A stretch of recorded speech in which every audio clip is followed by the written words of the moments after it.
Good morning, MedTubers. Today we're going to take a look at a pre-reading job from our shelf in our classroom. It's a simple letter sorting job. It's the letters C and R from the first batch of letters that we learn in the California Phonetic Reading Program. This is a really easy job to make. I'll talk a little bit about that as we're looking at the job so you can see what we're dealing with and kind of how I made it. And then I will show you a little bit about the lesson and how it's given and how my kids do the job during their day. All right, let's flip the camera around and get started. All right, so here we have the C and R sorting job. I made these letters just out of construction paper. I traced them and then I cut them out and I laminated them, of course, so that they'll last longer. You can see this one's a little bit bent up, but it's still working really, really nicely. So I have both of my letters here that I would place out at the beginning of the lesson, and we would go over, we would say, what sound does this letter make? What sound does this letter make? And we would talk about them if they were still practicing them, if they didn't know them right off the bat. We would have a little 3-period lesson with them, which we'll talk about at another time, I'm sure. And then we would move into sorting the objects. So all I did was I went online and I pulled pictures that started with the sounds that I needed.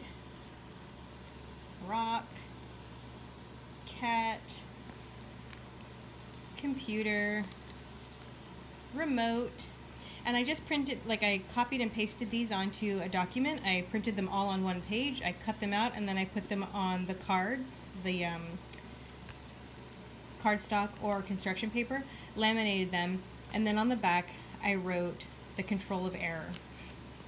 So in addition to being color-coded for control of error, it's written on the back, and you can see an M card got stuck in here, so I'm going to toss that up to the side. So there's 2 ways for them to check themselves when they're done, and we'll talk about both of those as we go. So we've gone over this, the letter sounds, and we would pull these out, and I would say, you know, do you know what this is? And we would talk about how it's a rainbow, rainbow. And I would say, rainbow. Do those sound the same at the beginning? We would talk about how they don't, and then we would place it there. And I would kind of repeat that pattern with a couple of each letter. And I would go through this. If this was their first time doing the job, I would go through each of these with them, and I would help them sort them out. I would help them place them in the different spots one at a time. Obviously, we're not taking out the whole thing. We're doing them one at a time so that we can focus on just what we have in front of us. And then they're all sorted. So once they're all sorted, like I said, we have 2 ways to check ourselves. The first is a visual. We can see that all of the yellows are together and all of the reds are together. If we were doing this job and a child sorted the into there, I wouldn't correct them while we were doing the job.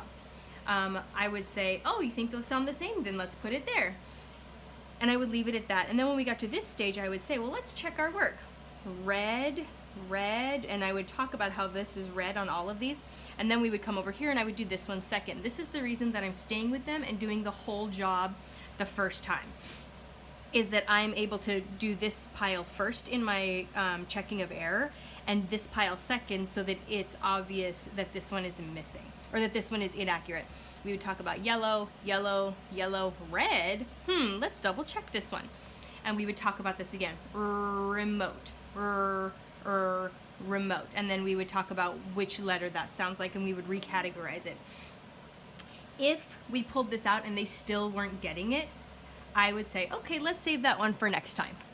And I would leave it there. I would not force it. I wouldn't correct it. I would just let it be what it is, because we want them to come to those conclusions and make those associations on their own. And when we tell them, no, this isn't C, this is R, we're not allowing their brain to make that connection, because when the brain makes the connection, it's more meaningful and it's going to stick better.